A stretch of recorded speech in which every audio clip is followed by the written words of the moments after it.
Welcome, everybody, to Intensity Broadcasting. My name is Josh Hall. This is the SCSRA Morris Customs Truck Series here on iRacing as we get ready for the round of 8 here at Talladega Superspeedway.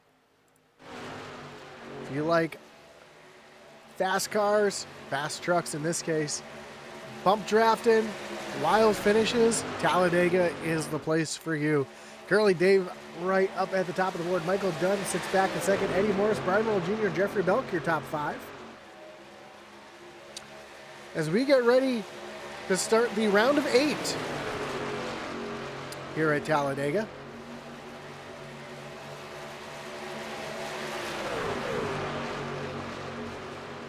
Currently, we've got 2 different packs out here running around trying to get used to. Oh, as Mike Dunn gets turned in the corner. We've been seeing this all night long. A little bit of bump drafting going wrong. These boys are trying to get a good feel for what these trucks are going to do here tonight.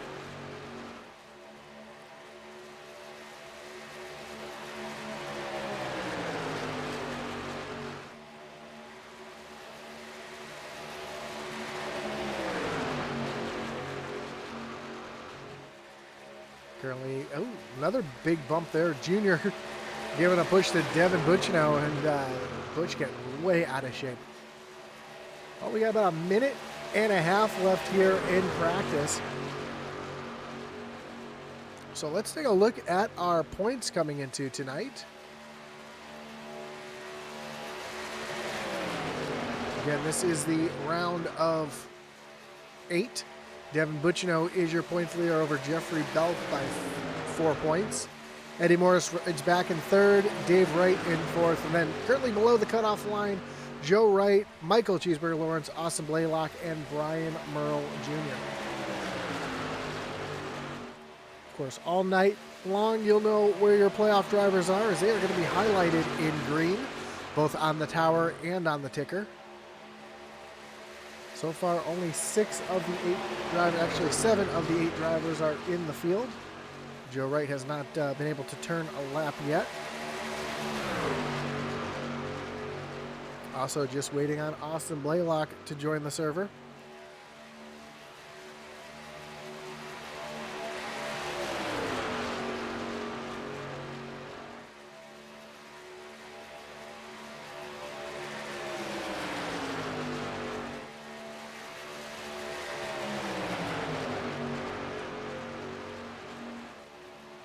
With 20 seconds to go. A little side drafting going on between teammates.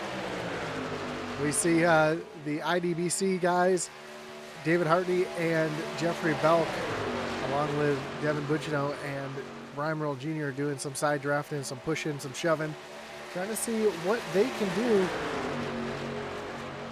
to try to get themselves in victory lane tonight.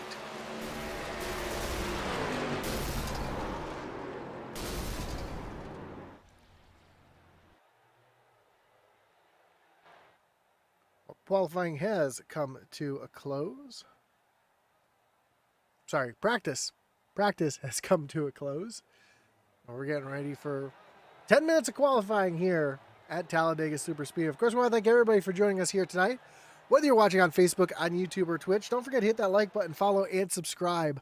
Let us know who you're pulling for here tonight, who you think is going to win the championship. And let us know what you think here about this Superspeedway racing. Of course, don't forget to check out our great partners, including our league sponsor, Morris Customs, for all your iRacing paint needs. Check out Morris Customs' Facebook link down below in the description.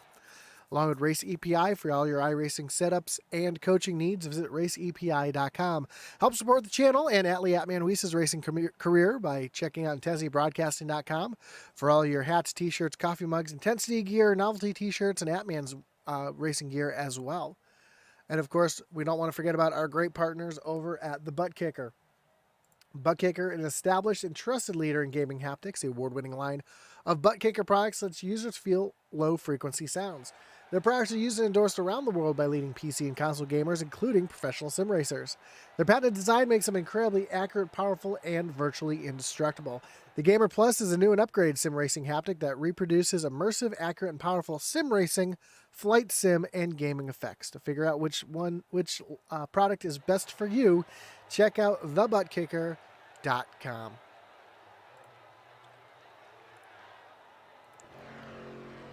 Michael Cheeseburger Lawrence, one of the first drivers out onto the racetrack, just took the green flag.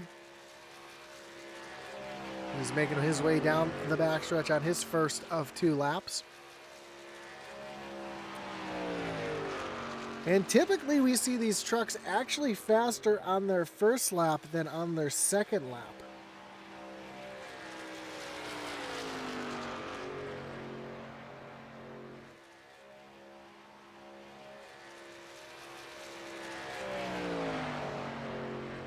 Another unusual thing you'll see about Talladega Superspeedway, we'll be talking about this all night, is the start-finish line is not in the middle of the tri-oval, it is past the tri-oval. And that's going to set up some amazing finishes and some great racing back to the line as Michael Cheeseburger Lawrence sets the first time of the night.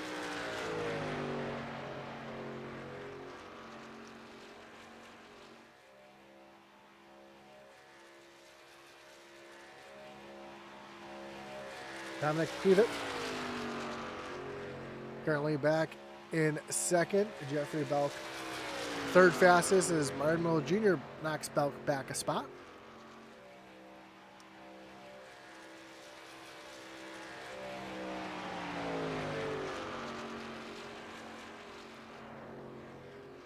See that 39 machine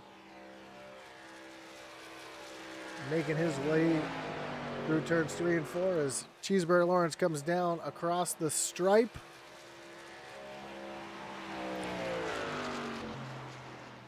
And he's actually going to go a little slower on his second lap. Let's see what Dominic can do here. In that 39 machine, comes across the stripe and runs the exact same time as Cheeseburger on his second lap, a 56.10. Brian Merle Jr. now coming across the stripe. And Jr. is going to run a 56.11 on his second lap. That's going to keep him back in the third spot. Jeffrey Belk coming through turns 3 and 4. As Joe Tardif jumps up to the top of the board with a 56.02, tying Cheeseburger for that top spot, but moving himself to the top of the leaderboard.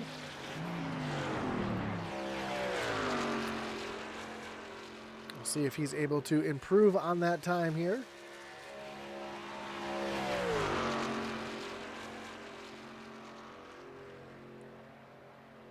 One driver I expect to see up at the top of the board is the 82 of Joe Wright. He makes his way off of turn number 4 right there on that yellow line, dips below. Going to use the apron here, which is legal in qualifying. Trying to get right down to the grass off of the tri-oval across the stripe. And Joe Wright's going to jump up to the 3rd position. As Joe Tardif goes quite a bit slower on his second lap. Here's the 75 of Michael Dunn.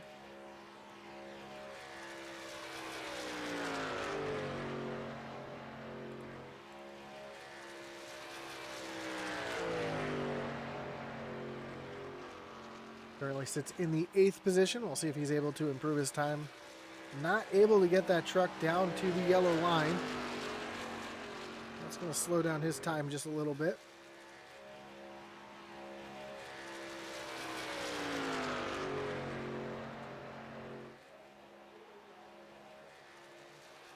As Dunn makes his way down to the stripe. And he is going to currently stay in the 8th position. Here's a driver we expect a lot out of here tonight. He's won every super speedway race this season. That's the 8 of Eddie Morris.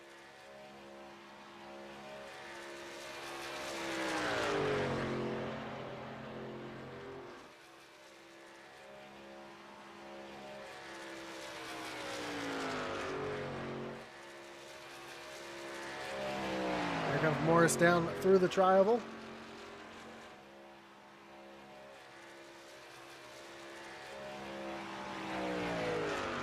And across the stripe, and Morris is going to go P4. As Dave Wright makes his way out onto the racetrack.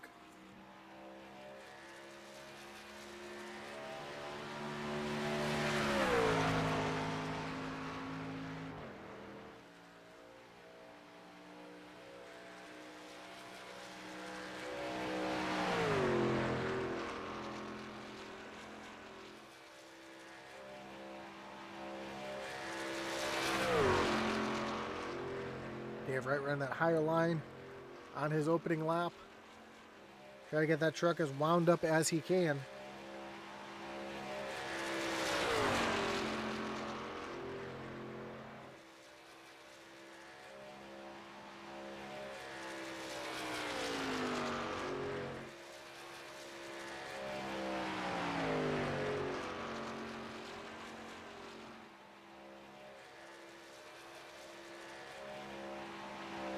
Dave Wright comes across the stripe.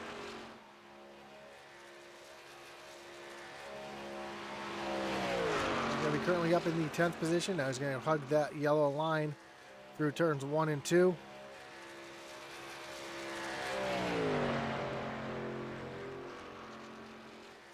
One driver left to qualify. That is the 43 of David Hartney, which I imagine is not going to be qualifying here tonight.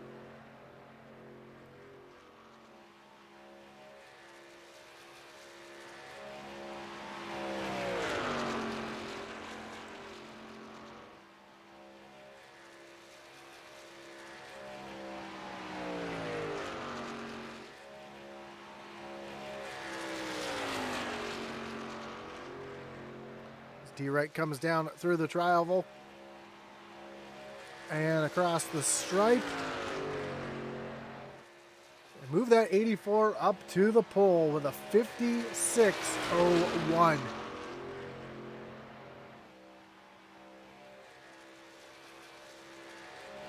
What a lap for the driver of the 84.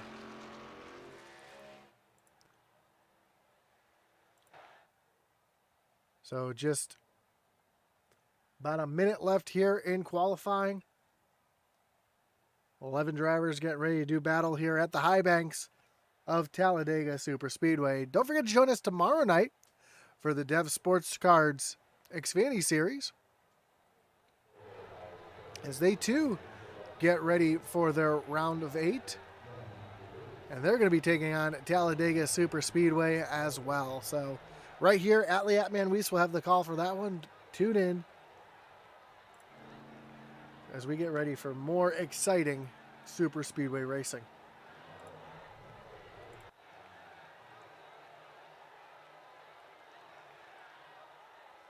"15 seconds left here in qualifying.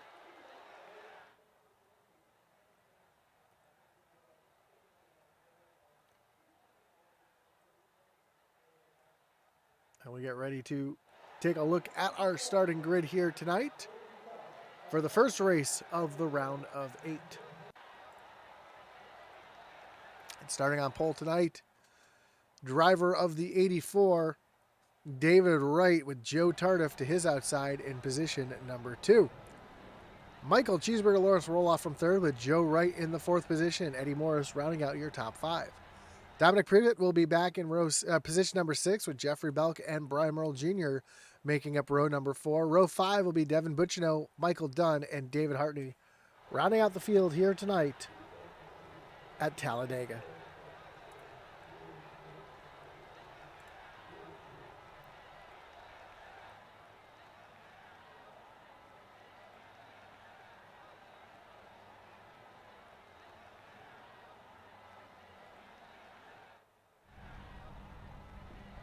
So the field gets lined up here on the front stretch.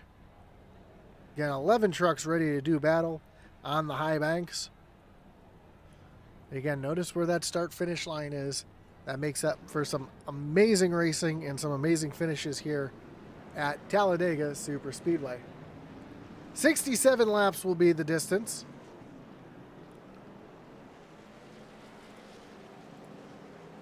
With our stage tonight coming on lap 25.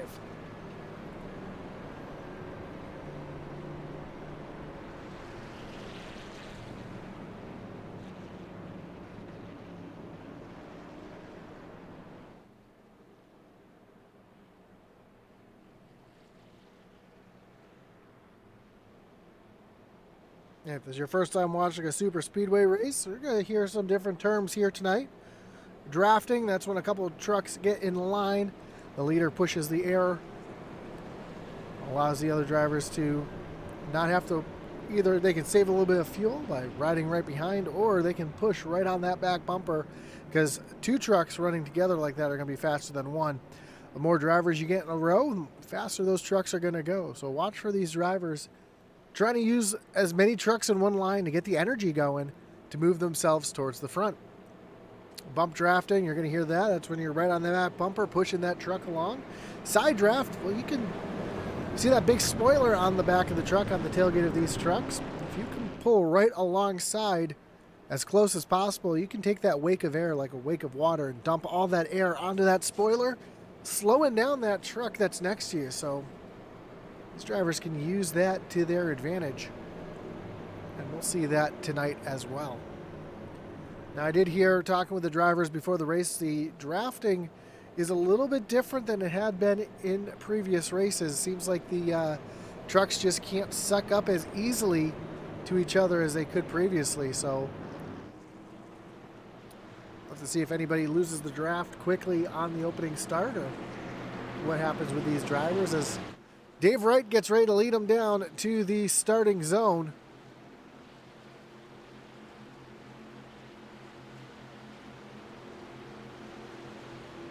Green flag is in the air, and we are racing here at Talladega Superspeedway, and already Dave Wright getting out to a little bit of a lead, which is not what he wants. He wants whoever's right behind him to be right on that back bumper. Joe Tardif gets pushed out of lane. He should be pushed out of line. He's going to try running that way high line. That's going to leave Joe Wright all by himself up on the high side. But here comes Mike Dunn with a run on the outside. He's trying to get to that 82 of Joe Wright and try to push him forward as the field makes their way towards turns 3 and 4 for the first time. These trucks not quite up to speed just yet.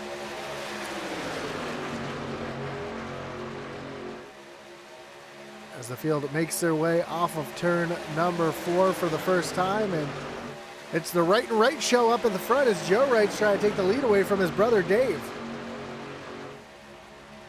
Making their way across the stripe for the first time, and Dave Wright's going to lead the first lap by about a half a car length. As Alex Beats says in the chat, looks like Joe Wright got his computer taken care of. Yeah, he had some issues last night, wasn't able to announce. He had some blue screen issues. Looks like he's back, got it fixed out, and yeah, it didn't take long for him to get single file at all. Only 2 trucks up on that high side. That's Joe Wright and Mike Dunn. And they're hoping for at least 1 or 2 more trucks to jump up there to try to get something going. Meanwhile, Eddie Morris falling back a little bit off the back bumper of Michael Cheeseburger Lawrence as Joe Wright takes the lead. He's going to leave Dunn strung up on the high side. And we're going to see this 75 machine fall back in a hurry. The speed difference that he is by himself right now, about 182 miles an hour. where that bottom lane's doing about 185 miles an hour, and it doesn't seem like 3 miles an hour is a big difference in speed, but it definitely can be, as he's able to tuck in front of the 8 of Eddie Morris. Now Dunn's going to go back up to the high side, try to make something happen by himself, but he's going to be side by side with Michael Cheeseburger Lawrence as they come down the backstretch. Up front, though, David Wright and Joseph Wright nose to tail, and Dunn's going to get it done getting around Cheeseburger by himself. So again, you're seeing this draft model a little bit different than we've seen in seasons past. Drivers just aren't able to pull up as easily as they were before, and you see Mike Dunn actually getting back to Joe and Dave Wright by himself, and he's trying to make a move on the outside all by himself, trying to take the lead, but now we got a little 3-truck breakaway. Dunn tucks in line behind David Wright, and then it's about a half a second back to the 47 of Michael Cheeseburger Lawrence, and then another half second back to the Fried Piper himself, Eddie Morris, back in 5th. Again, Eddie Morris, we're used to seeing him up front here at these super speedway races. Right now, just maybe playing it a little safe, trying to keep himself clean to give himself an opportunity to get the win here tonight. Of course, a win here will lock you into the round of 4 for our season finale in 3 weeks.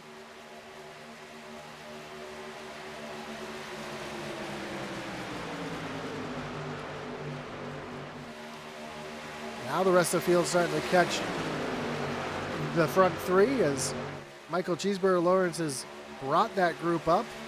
That's Cheeseburger, Eddie Morris, Jeffrey Belk, and Devin Butchino hanging off to the back there. Dave Hartney now trying to catch back up to the field. A little further back, we see a 3-truck kind of falling off, 3 trucks falling off the draft here. That was Dominic Privet, Joe Tardif, and Brian Merle Jr.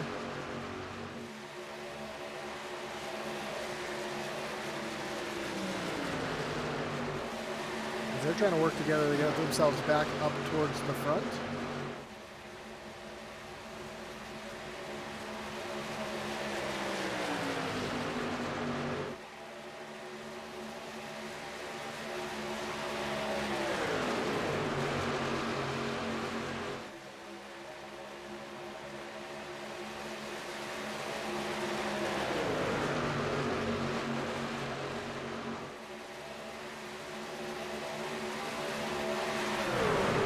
We got a challenge up on the high side as Michael Cheeseburger Lawrence with a push from Devin Butchino, Brian Merle Jr., and that 39 back up on the high side as well. So 4 trucks trying to make something happen here on the high side as we are coming to lap number 7. And Cheeseburger has won here at Talladega. He's been the Cinderella story before, as Joe Wright's shuffled back into the 3rd spot on the bottom, and Cheeseburger's going to clear Dave Wright, and him and Butchino going to slide down to the bottom, so put Michael Cheeseburger Lawrence up to the lead. At the same time, that's going to leave Brian Merle Jr. up on the high side by himself, as Dave Wright looks like he is trying to check out of this one, maybe having a little overheating issues, maybe just didn't like what he saw there, but he's going to fall to the back of the field with Eddie Morris. Meanwhile, back up front, Brian Merle Jr. trying to take the lead back away from Michael Cheeseburger Lawrence as they rock it down towards the tri-oval, and Jr. is going to take over the lead with a push from that 39 machine. Now Joe Wright making a move to the middle. And they're 3 wide right behind. Dunn in the middle and Privet on the outside. They're going to fall back to 2 lanes as Joe Wright tries to use a little side draft here to pull alongside of Brian Merle Jr. And here comes the push from Michael Dunn.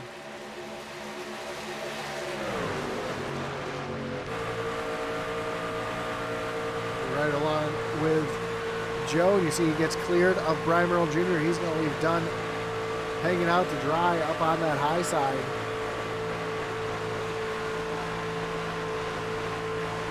See if Junior decides to make that same move. If he's going to hang out behind. Already we see some drivers making their way down on the pit road. Jeffrey Belk, the IDBC boys coming down on the pit road. Jeffrey Belk, Dave Hartney, David Wright. So that's why we saw David fall into the back here. It's so these boys can come down pit road and get their service done to make it to the end of the stage. I see Joe Wright doing the same thing, falling back down on the apron, trying to fall back to his teammate Eddie Morris.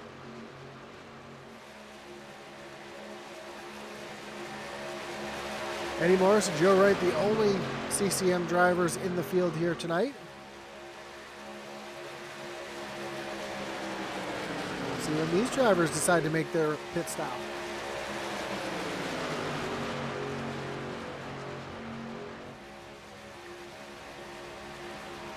So that's going to put Brian Merle Jr. back up to the lead over Michael Cheeseburger Lawrence.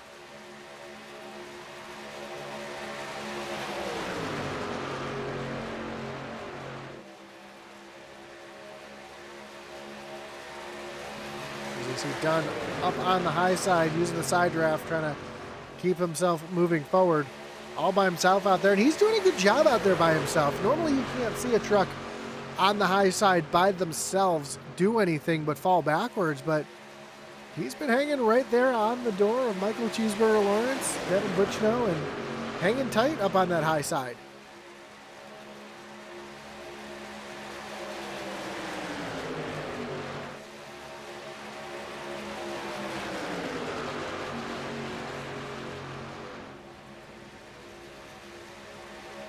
See some trouble for David Hartney. He was not able to stay with Jeffrey Belk and Dave Wright. You can see him all by himself there on the track map as the field is quickly making their way towards him.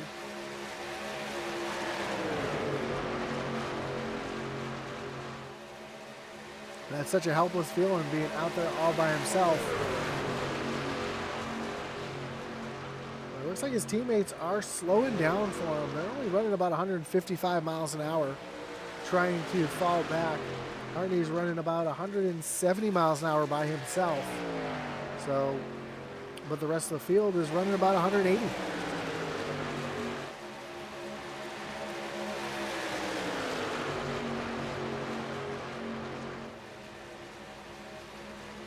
See that speed in the bottom right corner, Brian Merle Jr.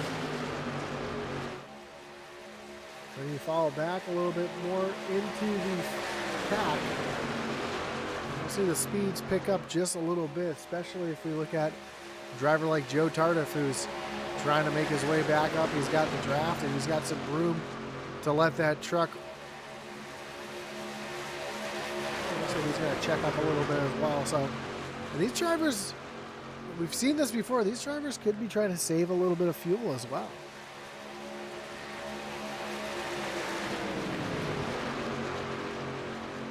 Now Dave Hartney, Dave Wright, and Jeffrey Belk have all gotten together and they're sped back up to about 180 miles an hour, so they're back to the same speed as the rest of the field, but they've lost a ton of time to the pack. And the only thing they can hope for is the pack tries to save a little bit of fuel here to make it to the stage without pitting.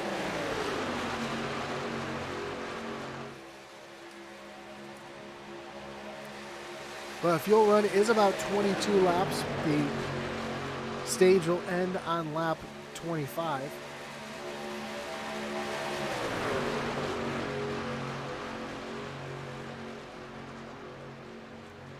Right now, those three IDBC drivers are just trying to maintain pace and stay on the lead lap.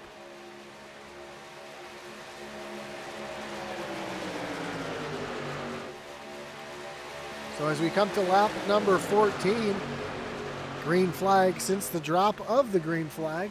No cautions yet. A little bit of side-by-side racing. We saw some pretty wide for a moment. Now everybody's kind of settling in. They felt out what their race trucks can do.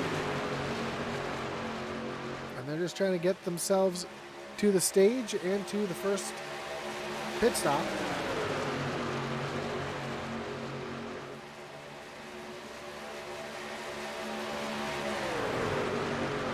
One driver I'm very concerned for right now, though, is that 75 of Michael Dunn.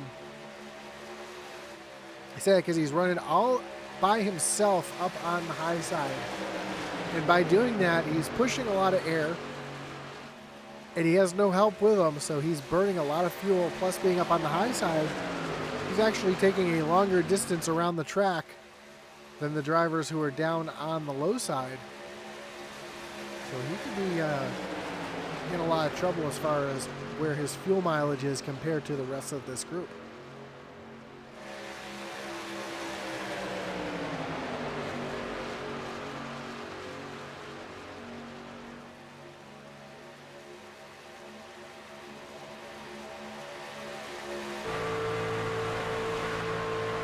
Devin Butchino here, you can see they're doing a little bit of lifting there. Doesn't want to push the pusher. And that's the thing. When your third truck or any trucks behind the leaders, they want to maintain a little bit of a gap between their front bumper and the rear bumper, because you can't push the pusher as everybody makes their way down on the pit road. These are all the Neon drivers. And Michael Cheeseburger Lawrence pitting with the Neon Boys in their Discord channel here tonight. So these 5 drivers making their way down on the pit road. That's going to leave Michael Dunn, Joseph Wright, and Eddie Morris out on the racetrack. And Michael Dunn's going to take over the lead as they come off of turn number 2.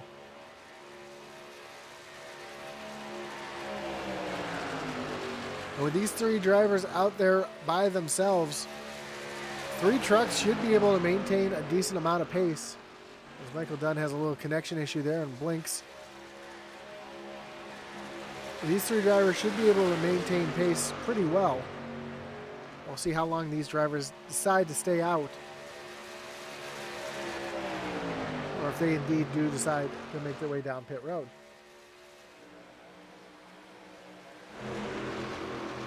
As we see, the Neon Boys got off of pit road very well.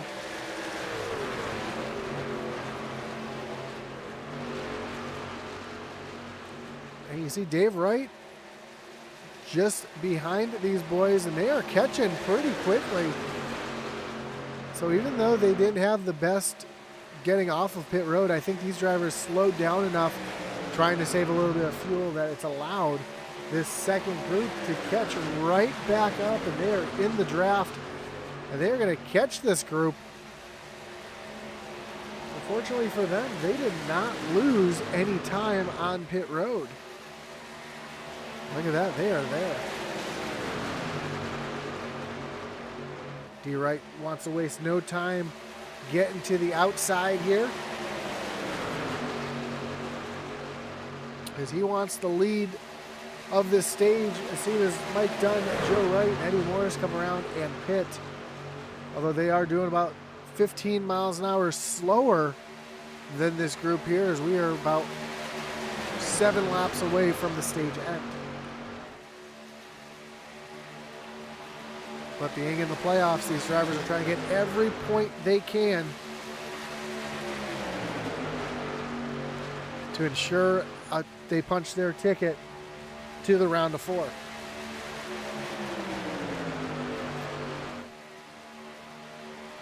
Again, just 2 races remain after tonight. Talladega here tonight. Then next week, we move over to Phoenix, and our final race of the season here in the Morris Customs Truck Series will be at Las Vegas Motor Speedway.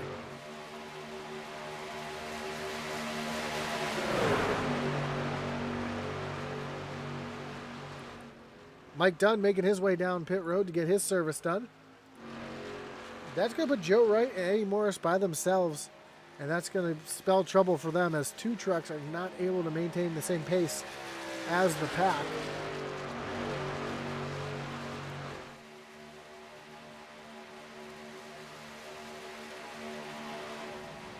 As this battle between Brian Merle Jr.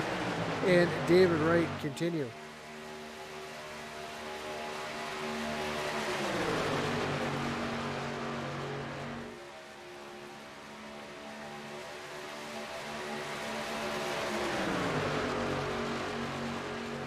And even though you would think that 3 trucks on the outside wouldn't be able to maintain as much speed as 5 trucks on the bottom, look at the difference in how these drivers are up on each other.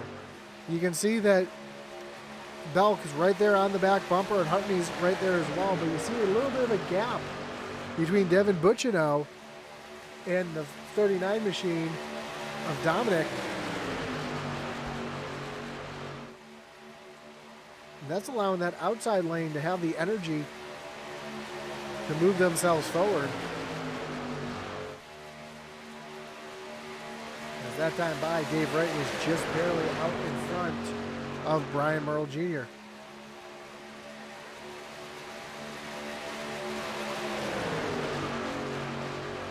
So as Eddie Morris and Joseph Wright come across the line this time, we're going to be 5 laps away from the end of the stage. Are they going to try to stretch it? Or are they going to have to make their way down pit road?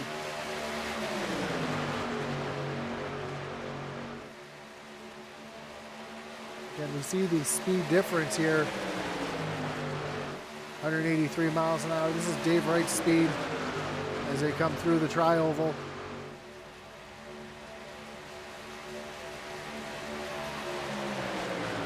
.184, 185. Then you go over to Eddie Morris out in front. 164. So 20 miles an hour slower these 2 drivers are running than the rest of the field. Trying to save as much fuel as they can to make it to the end. As we're going to have just 4 laps left in the stage. And 23 seconds separate Eddie Morris from Brian Merle Jr. and Dave Wright.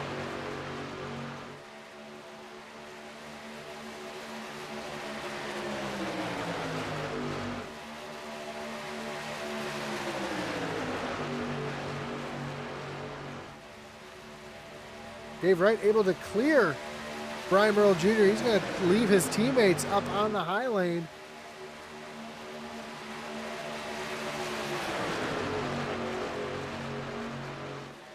Again, he's just trying to maximize points right now to ensure a spot in the Final 4. Now Jeffrey Belk and David Hartney pushing hard up on that high lane as Belk and Hartney trying to get around Dave Wright. Here comes Junior up to the high side. The whole Neon pack moves up to the high side as Dave Wright dives down to the bottom.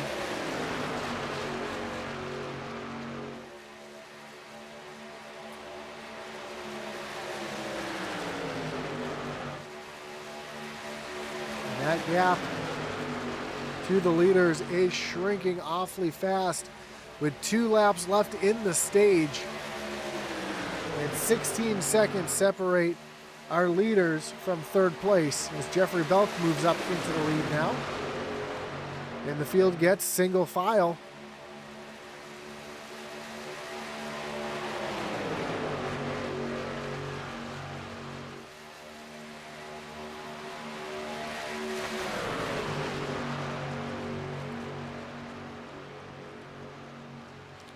There, that shows just how quickly this group is catching Joe Wright.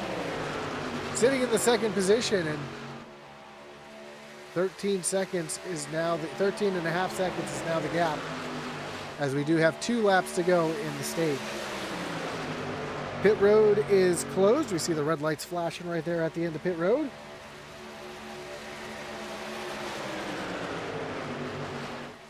That means that Eddie Morris and Joseph Wright have to make it to the end because they cannot pit. Now they go 3 wide as Brian Merle Jr. is going to leave Dave Hartney stranded in the center lane. Here comes Neon up on the high side.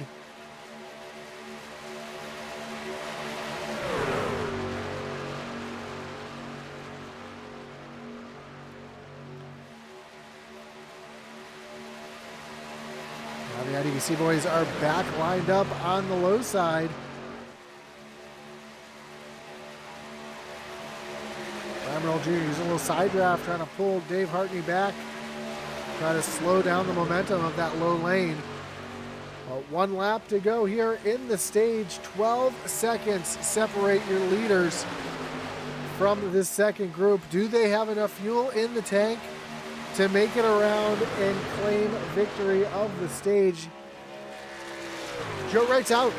I think Joe Wright's out of fuel.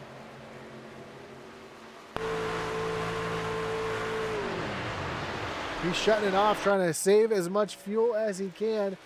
Eddie Morris in the same boat. 10 seconds separates your leaders now.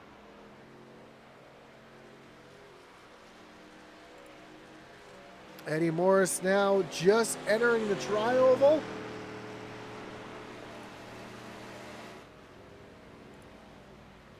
We see that pack as Eddie Morris is going to coast across the line and take the stage victory. Joe Wright's going to come in second. Jeffrey Belk and the rest of the field, here they come. And they're going to scatter to try to avoid the incredibly slow trucks of Joe Wright and Eddie Morris. But Eddie Morris, your stage winner. Now the really important question is, does he have enough fuel to make it around and catch the pace car and then come down pit road, or is he going to have to come down pit road this time and pit under pit with the pits closed?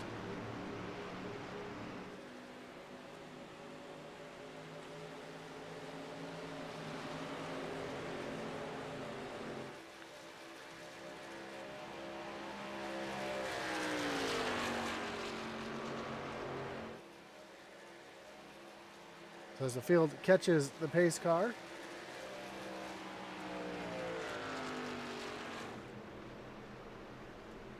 and Joe Wright ran out of fuel. He had to reset. Eddie Morris coasting down onto pit road. And that's going to put him way behind the rest of the field, unfortunately for him. As Jeff Belk is able to make his way around, and they'll just have to top off on fuel. Eddie Morris is going to have to get an EOL for entering closed pit. So while the stage points and the playoff point were important, Eddie just dug himself into a deep hole. Let's see Eddie pitting down on pit road. As soon as he gets rolling, we'll dial him up.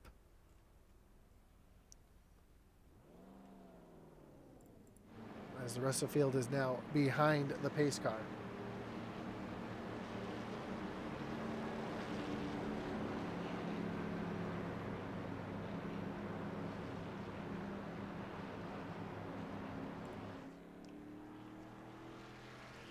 Let's see if we can dial up our stage winner here.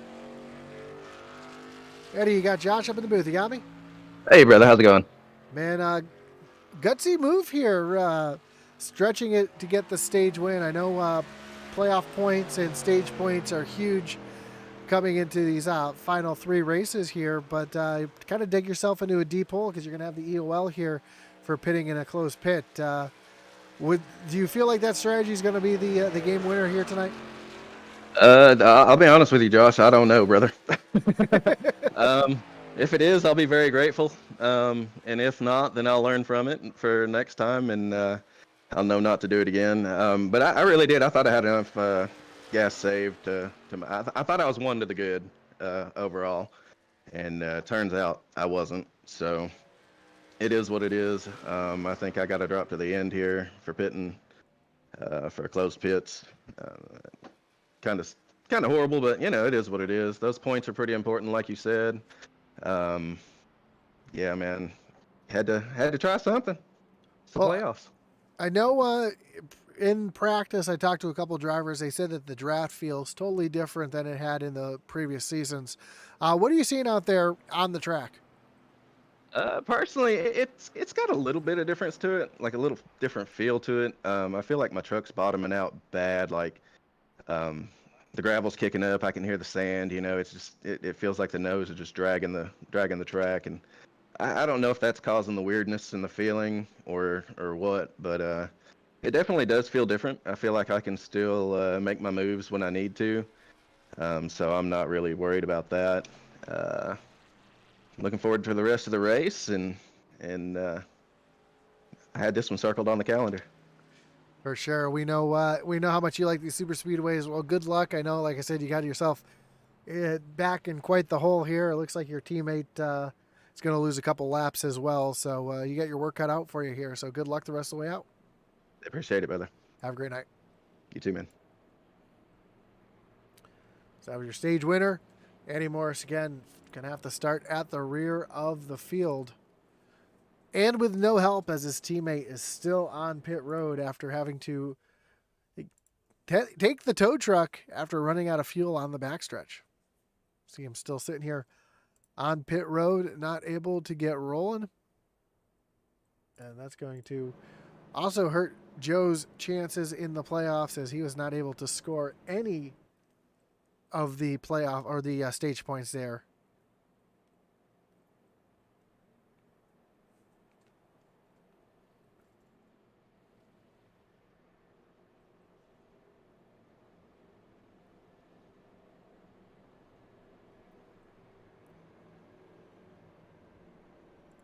Well, the lights on the pace car are off.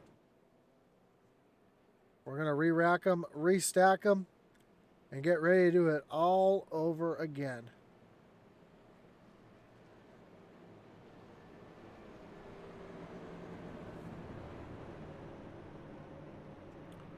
Dave Wright's going to choose the inside lane, putting Jeffrey Belk to the outside.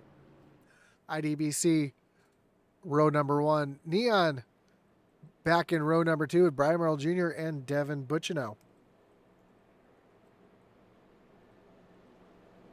Row 3 will find Dave Hartney with Michael Cheeseburger Lawrence to his outside. Joe Tardif and Dominic back in row number 4. And Michael Dunn and Eddie Morris back there in the rear.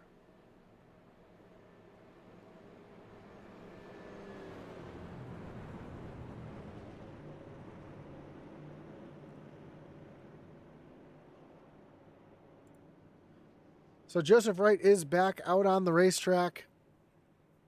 He is actually quite a few laps down. He is being scored 2 laps down currently. See it at the ticker at the top. So, but he will still be able to see if he can help his teammate get the win here tonight and work his way back up to the front. The other Wright brother, David Wright, sitting in the catbird seat right now, getting ready to approach the restart zone and get this race back underway.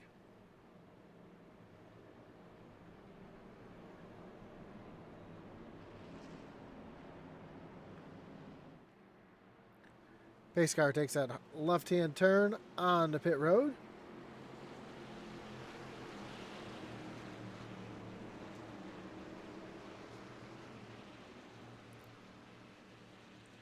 And the green flag is back in the air, and we are back racing here at Talladega. But Dave Wright in the same position he was at the beginning of the race, on the front row,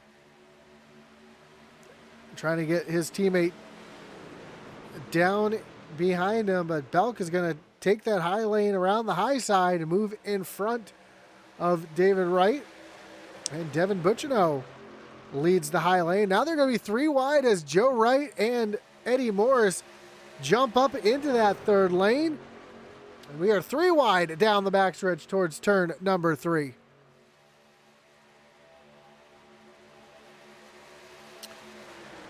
Joe Wright trying to get that lap back the hard way. He's going to tuck back in behind Cheeseburger. Morris is going to tuck in there as well, and already Morris digging himself out of that hole that he got himself into early as Joe Wright goes back up into the 3rd lane to try to get in front and get one of those laps back. Belk and Dave Wright on the bottom. Devin Butchino and Michael Cheeseburger Lawrence in the middle. Joe Wright and Eddie Morris on the high side. Mike Dunn kind of in the middle there, trying to figure out who he wants to go with. He's going to go to the back of Devin Butchino and Michael Cheeseburger Lawrence. Here comes Hartney to the middle lane as well. And all the way in the back, Joe Tardif trying to find things. I would say a little smoke there. Looks like one of the drivers may have caught the wall just a little bit.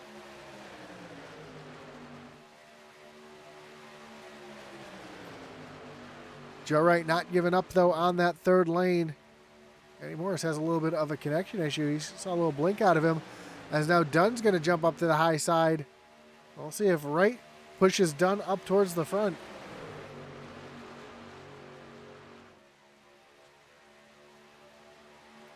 They continue to run 3 wide off of turn number 2. And this track is wide enough to easily go 3, 4, even 5 wide.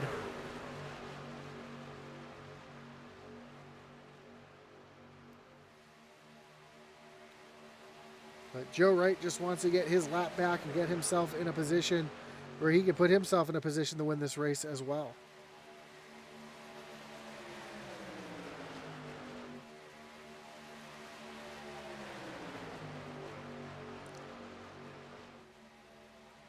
Oh, Belk gets turned right in front of the field. He goes sliding down through the infield, catches the inside wall. There is no caution. And that is going to spread the field as we take a look to see exactly what just happened to Jeffrey Belk. As we see Dave Wright just a little bit too far to the right, gets that 54 out of shape. Hartney trying to check up. He gets into the back of Dave Wright. Those two go sliding down through the infield. Belk backs it into the inside wall. And now he's lost the draft, and he is all by himself out there in a bad position. And that really spread the field out as Mike Dunn and Joe Wright currently up at the front. Again, Joe is 2 laps down. He's trying to get back onto the lead lap. Devin Bucciano and David Hartney now in line. And Eddie Morris up there on the high side all by himself. Joe Wright taking a look down to the inside. And he's going to get one of his laps back the hard way, as he's got Dave Hartney giving him a shove now. And Michael Cheeseburger Lawrence down on that low side as well. So with that move, that's going to put Joe Wright out in front of the field, but he is going to be shown 1 lap down.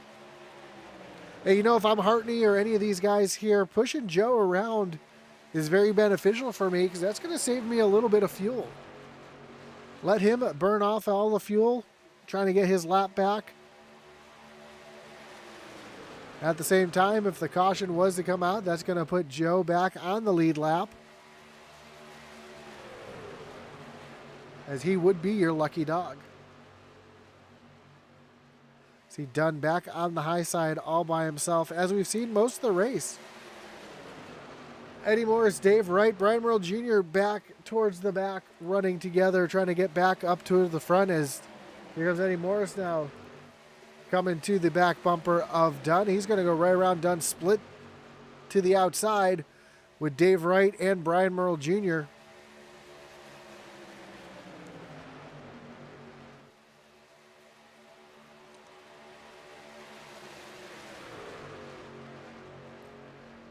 And what a tough break for Jeffrey Belk. Leading the race, gets turned by his teammate. Completely accidental. That's not what Dave Wright wanted to do. Just the wrong place at the wrong time, given a little bit of an off-center bump in the tri-oval. Really easy to upset any vehicle doing that. And see what happened to that 54 machine as he tries to. Hopefully, he's hoping for a caution right now. He's hoping for these boys to have something happen. As we see Dave Hartney make a move to the high side to get around Cheeseburger, and now he's going to try to put Joe back down two laps down, as we're 3 wide into turn number 1.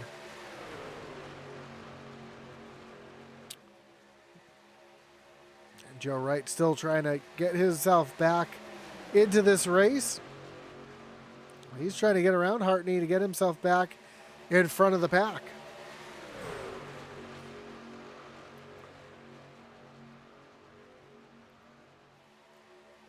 Three wide into turns 3 and 4. Dunn still stuck in the middle all by himself as we have 30 laps to go when they cross the stripe this time.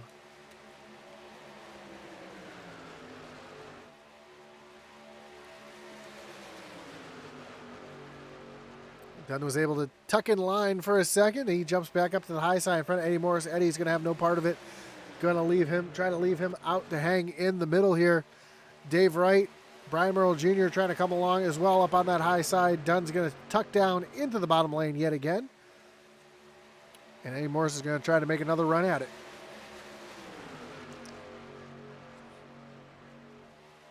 And that's the thing about super speedway racing is you can be anywhere in the pack. Normally track position is king, but not here at a super speedway. You can go from last to first in 3 or 4 laps, kind of what we saw Eddie Morris and Joe Wright do.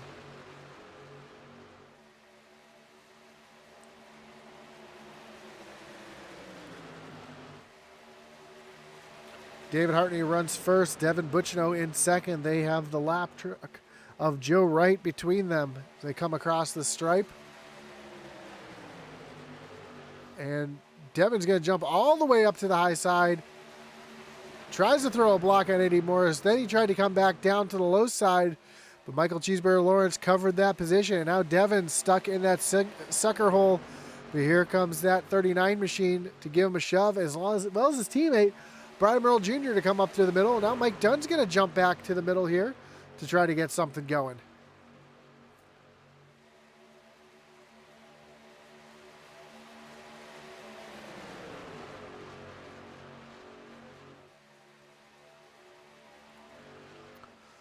Mike Dunn in that middle lane getting pushed by Devin Butchino. Dunn got a little out of shape there. Butchino had to check up just a little bit to keep from turning that 75 machine around like we saw with Jeffrey Belk a few minutes ago. Now as they make their way into turns 1 and 2,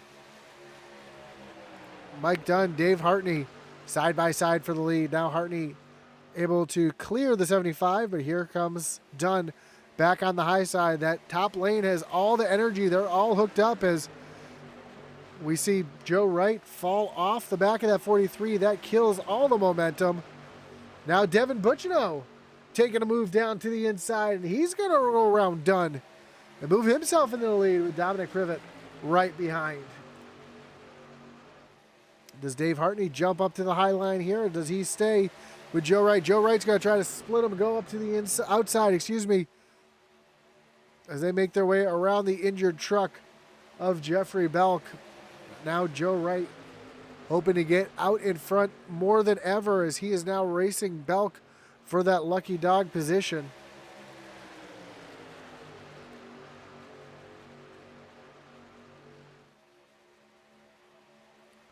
Up front, Devin Butchino leading.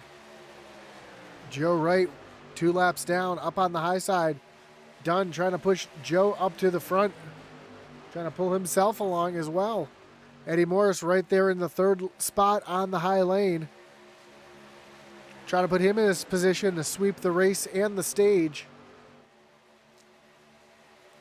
As they make their way off of turn number 4 and down through the tri-oval. And the tri-oval is the tricky part of this track. It's a lot flatter than the rest of the racetrack. Really easy to get out of shape.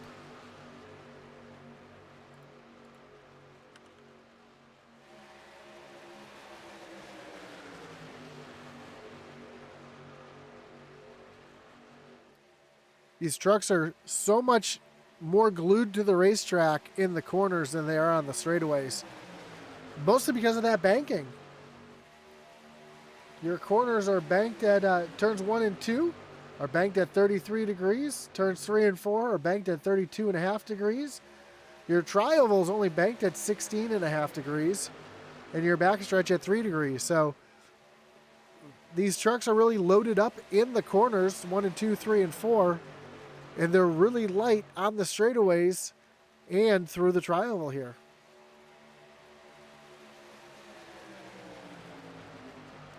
Eddie Morris now laying the bumper to Joseph Wright as they go into turns 1 and 2.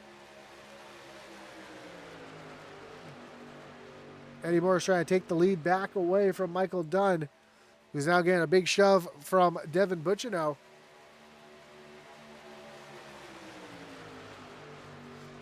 As we have 25 laps to go in the event.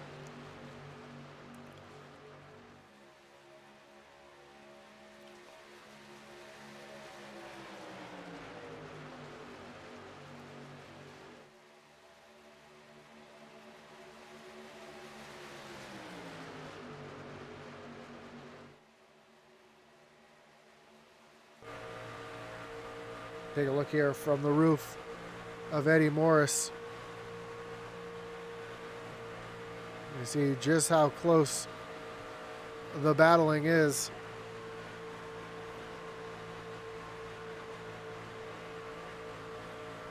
Joe Wright's going to dive down to the bottom. Eddie used a little bit of a side draft here.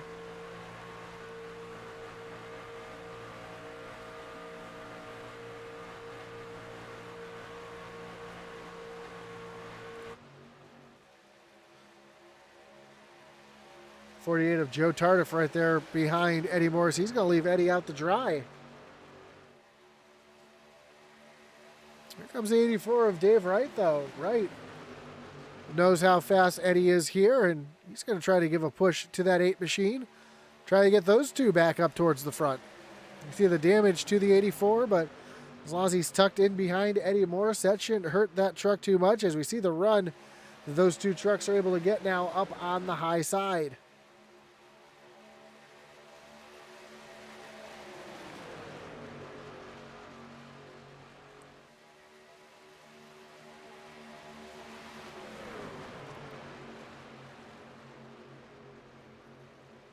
Looks like D. Wright got Eddie a little bit out of shape there.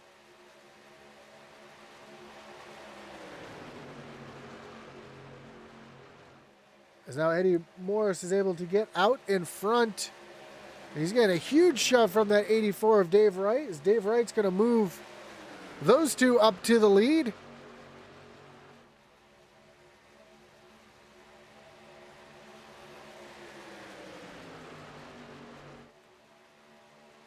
Devin Bucciano, Joe Tardif hooked up on that high lane as Joe Wright tries to run the middle here. Joe still trying to get back onto the lead lap.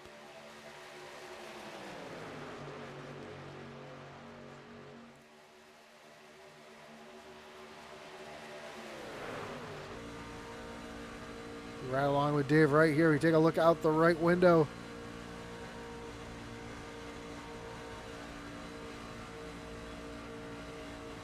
You see Joe Wright falling back just a little bit. Mike Dunn's going to take the look out to the high side now.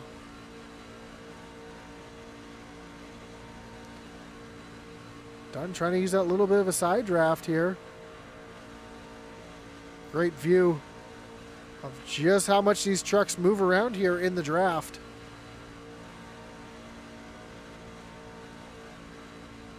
You'd think they were completely stable, because that's what it looks like when you're riding around. But these trucks move around quite a bit at 190 miles an hour. Here comes Dunn back with the run on the high side. Joe Wright there as well. Dunn's going to use a little bit of a side draft, try to pinch down the 84 of Dave Wright.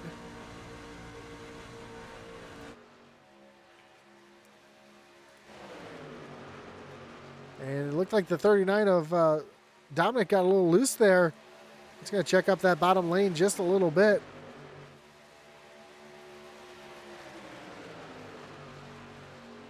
Across the line this time, we'll have just 20 laps to go.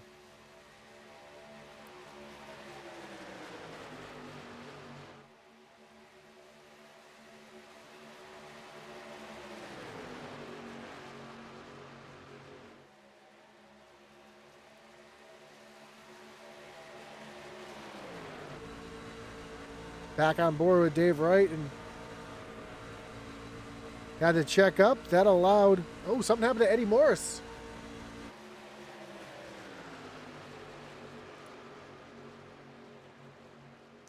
Eddie Morris has fallen all the way back.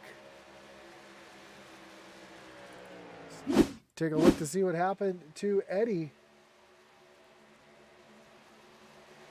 Well, let's rewind again. I want to see if there's a little bit of contact that got the 8 out of shape, or looks like Eddie was just, I'm not really sure what happened there, but Eddie's going to fall back to the back of the pack as Dave Wright makes his way down on the pit road for his final service, and I'm sure he's going to take that reset to get that truck repaired. As he comes down to his pit stall, the number 1 stall. David Hartney and Jeffrey Belk also on pit road. Up front, though, now, the 39 and the 75 battling side by side for the lead. And Joe Wright, contact is made. Joe Wright was pushing Dunn. Dunn got a little squirrely there, got into the side of Dominic Privick, and here comes Joe Tardif up into the second spot as he's now going to push that 39 machine.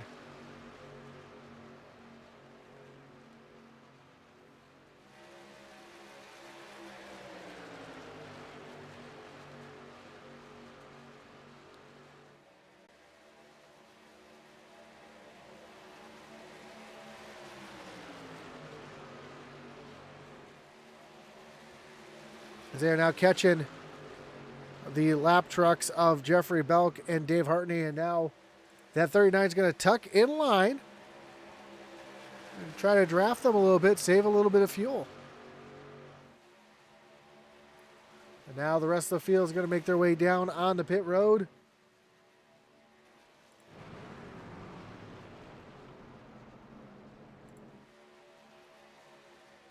And that's going to leave Michael Dunn out there with Joe Wright right behind the IDBC boys.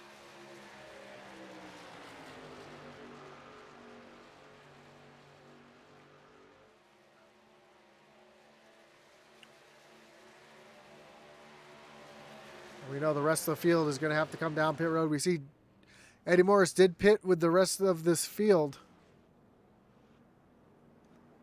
He's now down and away. See when Mike Dunn and Joe Wright coming down on the pit road. Looks like Wright's coming on the pit road this time, so isn't Dunn.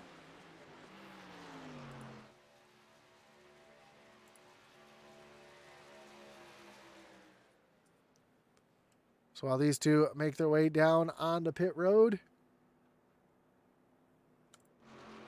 Devin Butchino and Dominic Privet are going into turn number 3. But as you can see, the rest of the field not quite caught up and in line. Joe Tardif and Brian Merle Jr. are in line. Cheeseburger and Morris, they need to get in line to catch these boys in front and try to make a race out of it. Or else Devin and Dominic are just going to pull away and run away with it.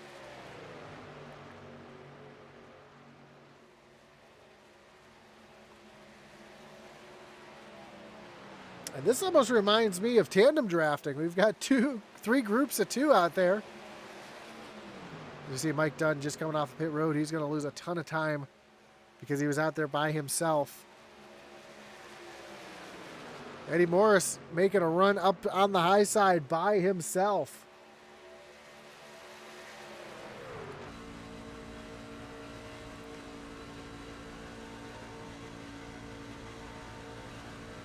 Morris trying to use the side draft, trying to get himself up to the front. He's going to tuck back in line.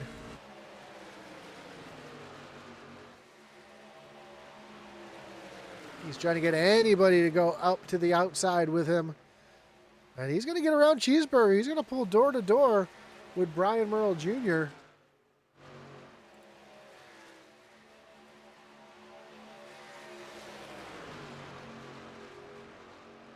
And look at the run that 8 Trucks got all by himself up on the high side. And if I was any of these boys, I would say, you know what, that 8 Trucks got some speed. And we should go with them. We know all these boys are in the same Discord channel playing the teammate roles. With just 15 laps to go. Now Eddie's going to lose all that momentum. He's going to dive down, tuck down in front of Michael Cheeseburger Lawrence. He's going to try to get that run all over again.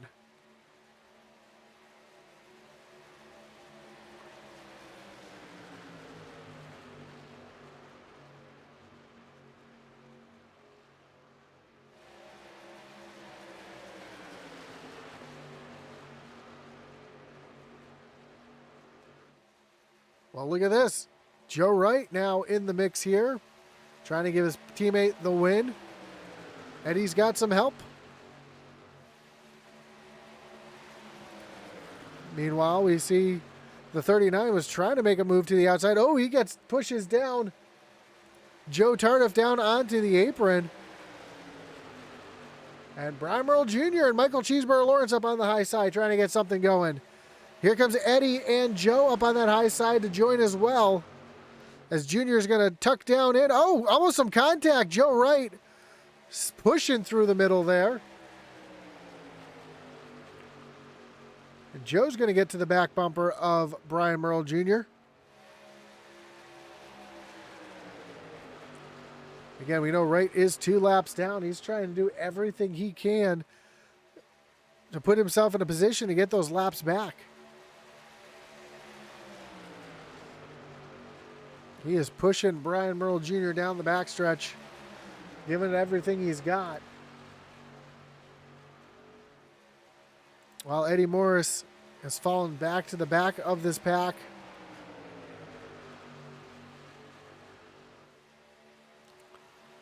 He's going to try to get something going here in the last few laps as he's going to take a peek up to the high side yet again, but just nothing there.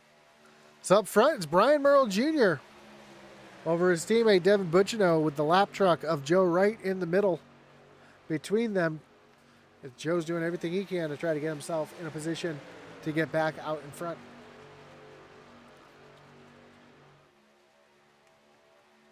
Eddie Morris up on the high side by himself again. And Eddie's been able to do this all race long, get something going. If what he needs is Joe Wright to move out there and give him a little pull with the draft.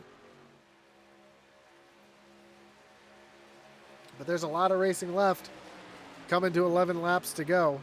That means 26 miles.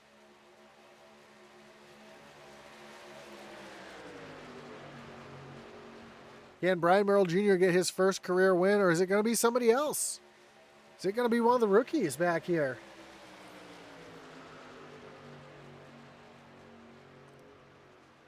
Or will it be Eddie Morris back up on the high side? He had a run, but he lost it. He's going to tuck in behind the 39. And now these two are going to work together as Brian Merle Jr. is going to have to start looking in the mirror and trying to throw some blocks here as here comes the 8 and the 39. Oh, he gets turned. The 39 gets turned. Caution. Caution is out on the track.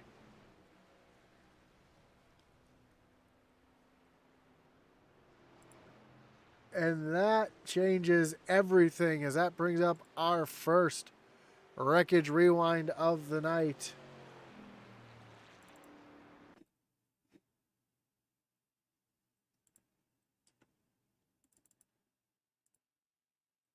So we try to get a good view of what happened here.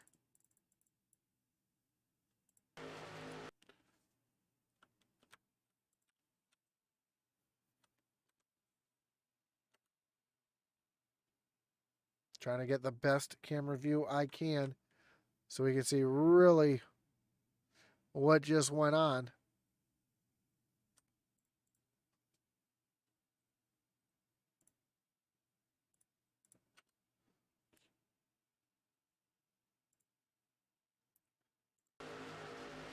You see Eddie Morris coming to the back bumper of the 39.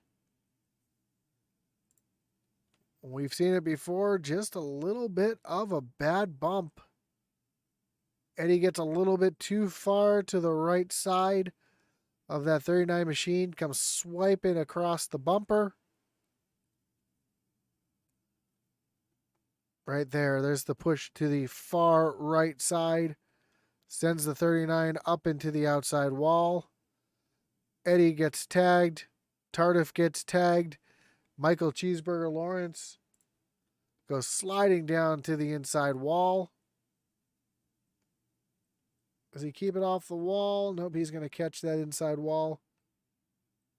Or does he?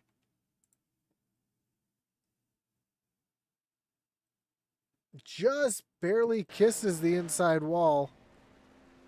I don't think that 47 machine has too much damage. See Joe Tardif on pit road getting tires and fuel and repairs. Cheesy B, oh yeah, he had some damage there. He's able to get that fixed up. Eddie Morris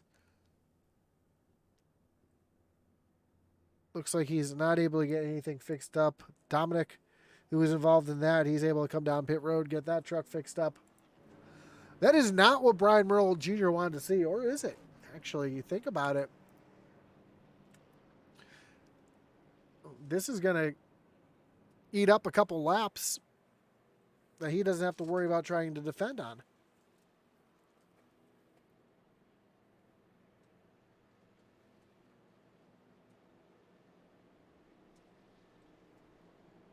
Well, if you enjoyed the racing so far here tonight, don't forget to tune in tomorrow night as the Dev Sports Cards Xfinity Series will also be taking on Talladega Superspeedway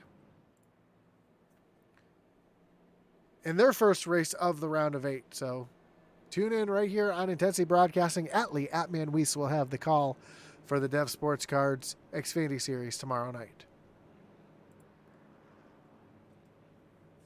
And the announcement has been made. There will be no Xfinity Series next year. We'll be switching over to the next-gen cars. So that is going to be exciting, seeing brand new racing, a different style of racing. Those cars handle completely different. It's going to be a completely different animal out there. And we're looking forward to having that next-gen series next year here on Intensity Broadcasting.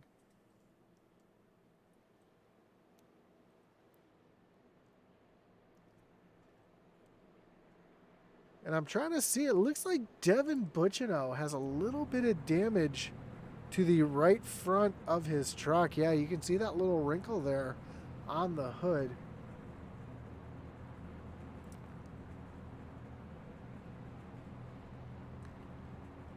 Through the magic of iRacing here, you can see, yeah, there's just a little crinkle there on the hood. Not really sure what happened there. And you can see on the splitter there a little crinkle as well. So we'll have to see how that affects that 68 machine, as Brian Merle Jr. is going to choose the high side.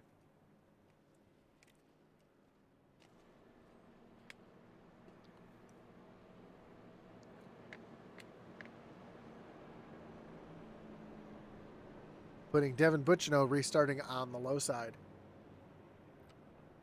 So when we take the green flag, we'll have just 7 laps to go here at Talladega Superspeedway. And don't forget where that start-finish line is located. That always lends to some great finishes here at Talladega, and this one's shaping up to be a great one as well.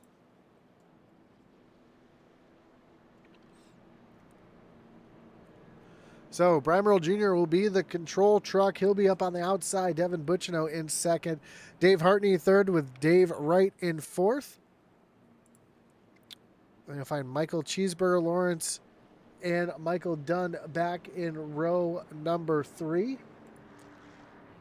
Joe Tardif, Dominic, Eddie Morris, and Jeff Belk back on the lead lap. So that is a huge break for the driver of the 54, able to get back on the lead lap. He will be at the tail end of the field. But that puts him in contention to get the win here tonight. And with 7 laps to go, plenty of time for Belk to get himself back up to the front. He's just got to find some help to get back up there. Pace car getting ready to take that hard left-hand turn on the pit road. And Brian Merle Jr. is going to lead him back down to the Geico restart zone as the fans are on their feet getting ready for the finish of this race. Again, that restart zone way down here in the middle of the tri-oval. So it's a long wait for that green flag to get up into the air. And there it is, green flag. 7 laps to go as they cross the line, and Brian Merle Jr. gets a huge jump. Now he's going to tuck down. I think he's going to tuck down in front of his teammate. There he goes. As Devin Butchino has a huge gap between him and his teammate, and that is going to really hurt Brian Merle Jr. here as the field is starting to get lined up. He had a really good start, maybe too good of a start, as here comes Dave Wright and Dave Hartney up to the high side. Mike Dunn. There goes Eddie Morris in the back trying to get up to the high side as well as they come rocketing down the backstretch.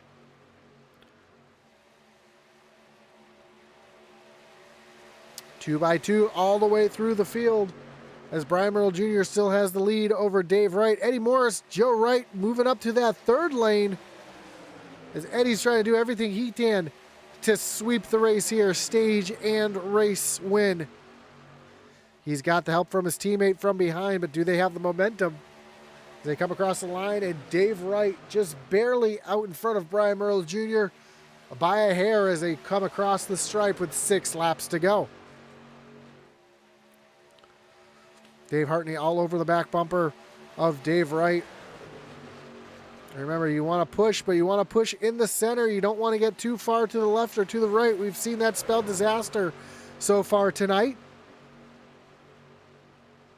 As Dave Wright's going to get clear and dive down to the low side to take the lead away from Brian Merle Jr. Here comes Dave Hartney up on the high side. He's got some help from Mike Dunn and Jeffrey Belk. Jeffrey Belk back up into the top 5.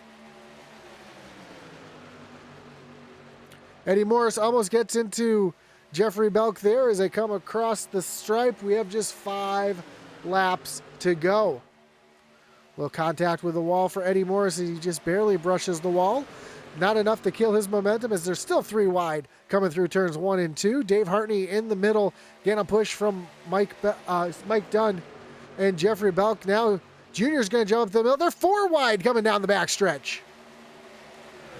3 wide for the lead. Dave Hartney on the high side. Brian Merle Jr. in the middle. Dave Wright on the low side. Junior's going to tuck down in front of Dave Wright and retake the lead as they come through turns 3 and 4.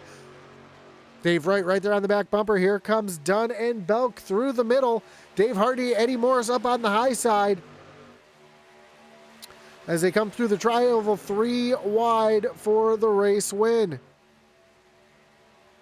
Almost 4 wide as they come through the tri-oval. As Joe Wright right here in the mix as well, trying to do something to get somebody up to the front. Now he's going to push Jeffrey Belk and try to get Belk up to the lead. Dave Wright down on the bottom, all over the back bumper of Brian Merle Jr. Eddie Morris has fallen to the back of the pack, but plenty of time for him to get something going as they are all over the place. Here comes Jeffrey Belk coming to the lead. Brian Merle Jr. on the low side. Oh, 1 truck up into the outside wall. That was the 48 of Tardif catching the outside wall. Dominic Privet right there behind, trying to give him a shove. Oh, Brian Merle Jr. got turned a little sideways.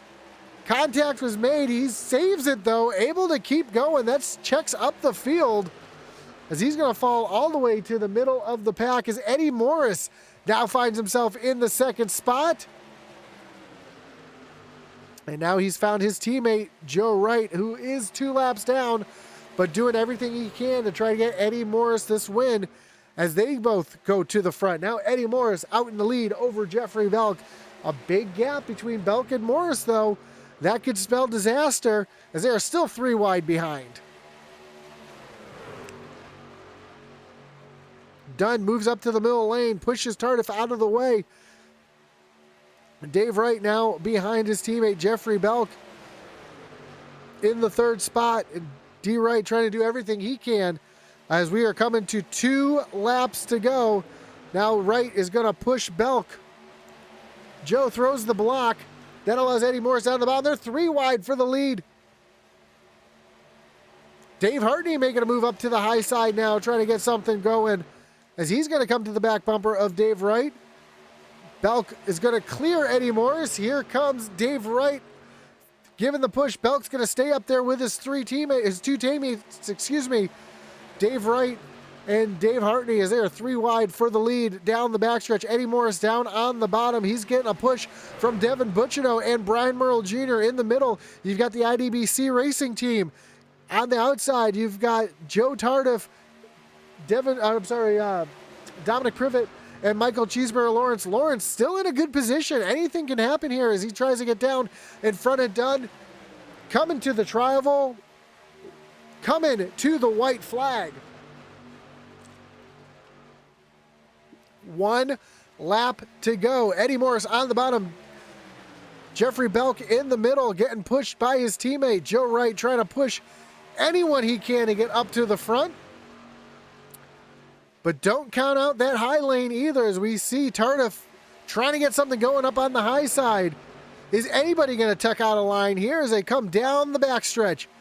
Eddie Morris, Jeffrey Belk side by side. Belk out in front by a nose as they come down towards turn number 3. Contact from behind. Michael Cheeseburger Lawrence gets turned. No caution as the white flag is already flown.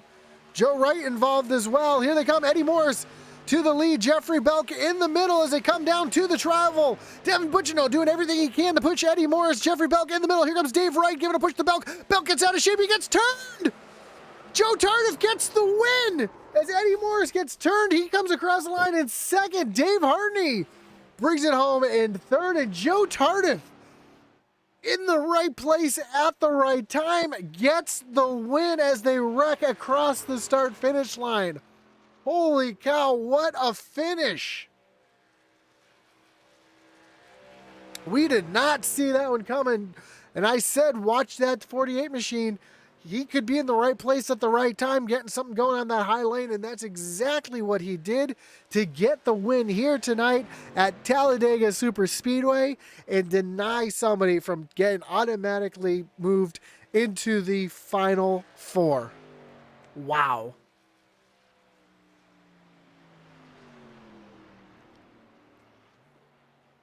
Joe Tardif's going to come down and celebrate his victory. And while he does that, let's take a look at the final run to the flag. We see Joe Tardif up there on the high side. Dave Wright trying to push Jeffrey Belk. He gets a little out of shape. Almost comes up in the Tardif. Pushes Belk in. There you go. That off-center push there sends Belk tank slapping. Belk is able to hang on to it, and then you see that 84 finally turn again. Catches Devin Butchino, gets a little bit of air. Look at Eddie Morris, gets turned around. He comes across the line backwards. What a wild finish as Joe Tardif comes down to the start-finish line where he's going to celebrate his victory here tonight.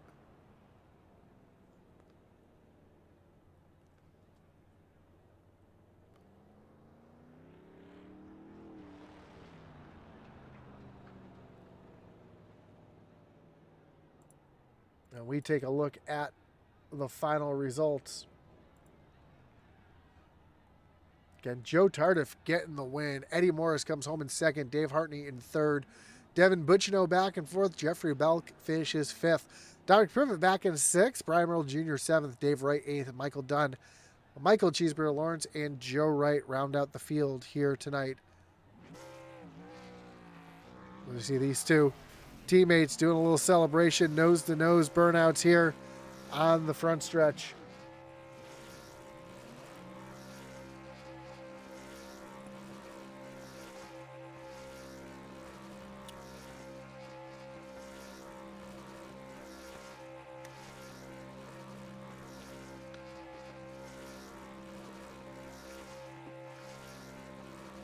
And that's a celebration there that you can't see.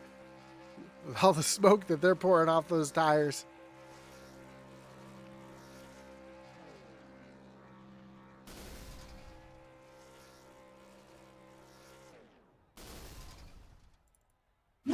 And we get ready to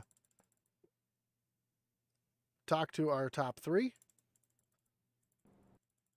Gonna get our cameras all set up here.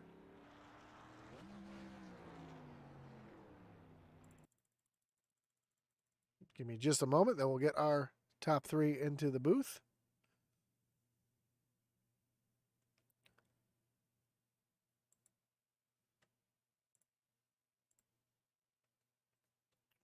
Now, starting with our third place finisher, David Hartney. David, you got Josh up in the booth. You got me? Gosh, yeah, I gotcha. How you doing, man? Man, doing well. Was not expecting to talk to you here tonight, but man, what a finish there. What I mean by that is running in the back, you got caught up in a bad pit stop, found yourself way in the back. Yellow flag comes out, you find yourself back in a position where you could win this race.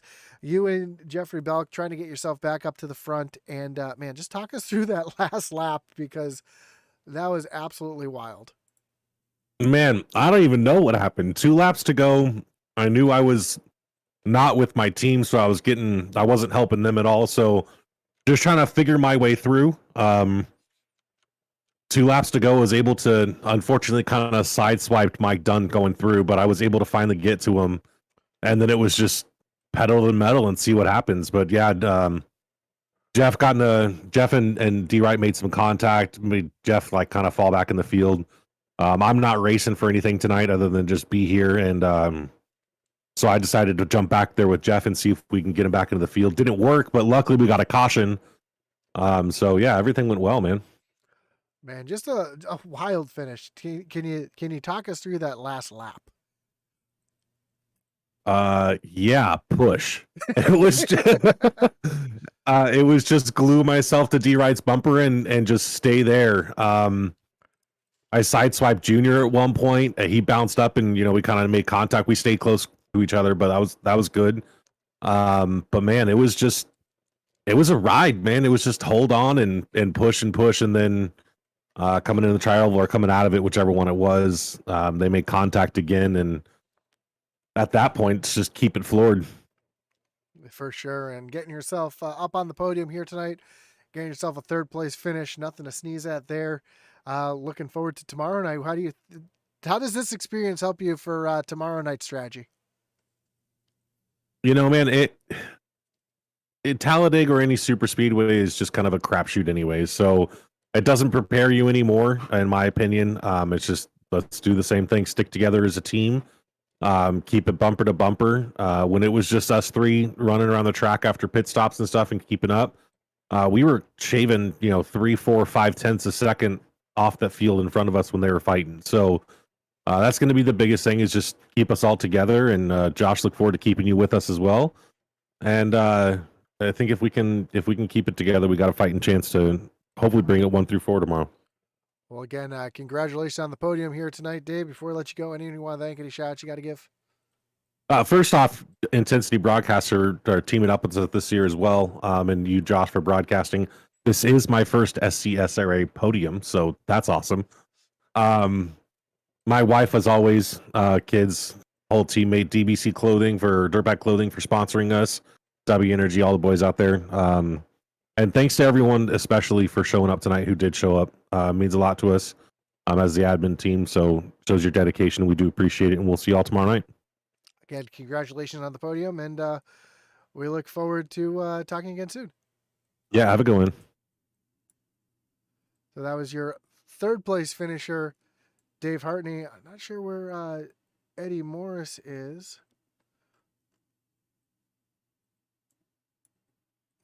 Let's see if we can find Eddie Morris and get him into the booth here.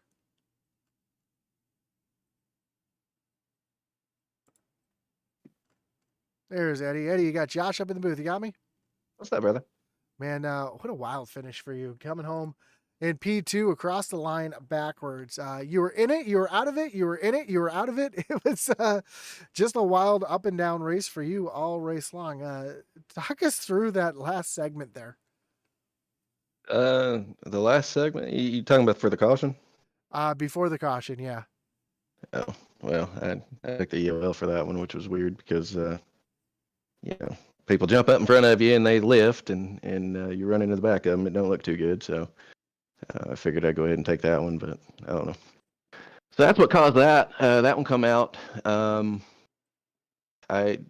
I was feeling all right about the truck, other than I think it was like 27 seconds of optional, and I figured cautions breed cautions, so I was going to save my fasty, and I never ended up having to use it. So, but I would have if we would have had to go another lap or two, because that was some chaos at the end. But man, that's what these super speedway races are about. You know, you can win it in a matter of feet, and you can lose it in a matter of feet, and you know, I mean, it could have been worse. It could have been, you know, out of the podium spots, and overall, it was a good points day. Won the stage, P2, pretty good points, I think. So we'll go next week. Where are we at? Phoenix? Is that where we're at next week? Yeah, Phoenix next week, and then finish off at Las Vegas. All right. Yeah. So looking forward to Phoenix. Hopefully we'll have a pretty decent points cushion to survive Phoenix. I'm not too excited about Phoenix, but I don't necessarily hate it. So I don't know, I'll run some laps this week and we'll figure something out. And then Vegas is always fun. So looking forward to the last two races and finish the season up strong. And yeah, bud. Well, it's crazy. Well, how'd that last look like to you up there? I'll tell you what, that was, I almost lost my voice. That was a wild finish. And I was about to say, from your point of view, you saw it all. You came across the line backwards, and you had a great view of everything going on there. Not much you could do at that point once they start spinning in front of you. I know typically I ask you what you would do differently there, but I as a super speedway racer, I know there ain't nothing you can do different there. So there is one thing I would have done different there, and to correct you, I didn't see it all. Like I seen the checkered flag waving. Old Barney was up there just waving his little arm off, and next thing you know, dude, I just blinked, and then I see smoke, and everybody, like, I'm facing the wrong way, and then I was like, oh, this ain't good. But I don't know. I went back and watched it a couple times. I think if I'd have stuck it down to the low side, because that last lap, that side draft was pretty strong, and Belk was able to get a run, and out of 1 and 2, I knew if I couldn't let him have a big run going down the back stretch, because then I'd never catch up in the corner. So I side drafted him a bit coming out of 2, and that killed his run off. And then I planned on doing the same thing, because I figured that him and D Wright had it figured up. You know, they were going to do the same thing in 3 and 4, you know, and then have the tri-oval to kind of out maneuver or out momentum, I guess, to the checkered.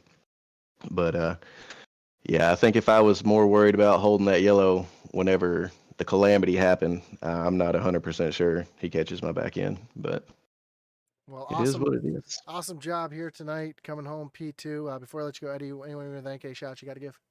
Oh, absolutely, brother. Intensity Broadcasting are the best broadcasters in the business. I've got a shout out to Dev Sports Cards. If you're in the market for any kind of sports memorabilia cards, check him out on eBay at Dev Sports Cards. We got some holidays coming up, and I'm sure your loved ones would love some collectibles from Dev Sports Cards. Morris Customs for providing my paint every week, even though I only painted it once, but it's still sexy, so we rock it.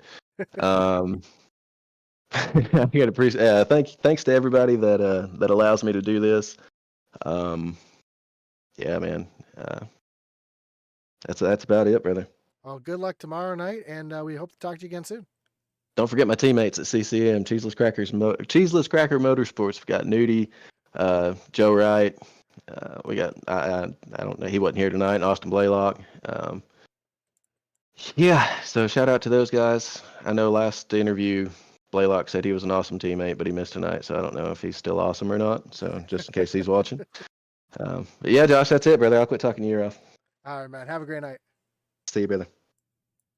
That was your second place finisher, Eddie Morris. Let's bring in your winner here tonight, driver of the 48, Joe Tardif. Joe, you got Josh from the booth. You got me?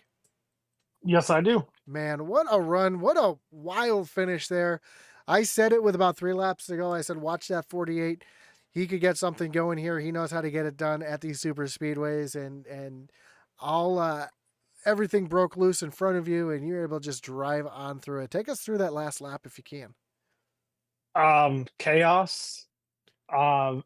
A nose or a back full of my teammate Dom in the 39 just shoving me the entire lap, and I was holding on and hoping.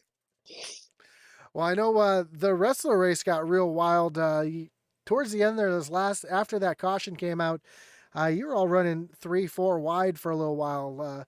Were you kind of surprised that you didn't wreck earlier than you did coming across the line? Because from up here, it looked like there was a lot of beating banging, and it was pretty wild. Yeah, I was when I seen the 54 get turned, and I was hoping he wasn't going to overcorrect and go right because that's happened so many times in the trial here where I've been in the top lane and got turned into. I seen him go left. I looked in my mirror to the left, and there was nothing but clean track. So I was like, "Oh, I think I got this one." So it was insane. That's one of the crazier last laps I've had at Talladega, especially to win one. Well, it was insane up here in the booth. I wasn't even on the track, and my palms were sweaty. So, what a fantastic run for you here tonight, getting the win, stealing a top spot from one of these guys in the playoffs, trying to lock themselves into Las Vegas. So, that's always a fun thing too, because that makes next week really interesting at Phoenix. But before I let you go, Joe, anyone you want to thank? Any shots you gotta give here tonight? Oh, shout out has to go to everybody at Neon Racing. Strategy was good all race to keep us in it. Everybody at JDJ Motorsports, Dom, Josh, and Brandon, but especially Josh and or Dom in this race. He pushed me the entire way there. Thank my sponsors, the Ocala Design Group, Exotic Mobile Marketing for sponsoring the truck. Just great teamwork all across the board. Hell of a race. Thank you for what you do for the broadcast. Just I'm excited. That's two plate track wins in my first two tries in them. So I'm not saying I'm coming for the plate title, but maybe something to look out for next year. Trying to take that title away from Eddie. So, great job tonight. Are you racing tomorrow night in the Xfinity Series? I plan on trying to do the double. I'm not in the championship 4, 8, whatever it is. I'm trophy hunting. So I hear you. I got knocked out of the playoffs last week, so I'm looking for that trophy too. So good luck tomorrow night, and we look forward to talking to you again soon. all right, look forward to next week or tomorrow. Thank you. Have a great night. Thank you. So that was your winner, Joe Tardif, getting the win here tonight at Talladega in a wild one. Don't forget to join us here tomorrow night as we have the SCSRA Devs Sports Cards Xfinity Series also taking on Talladega Superspeedway, so you're not going to want to miss that one. Atlee Weiss will have the call.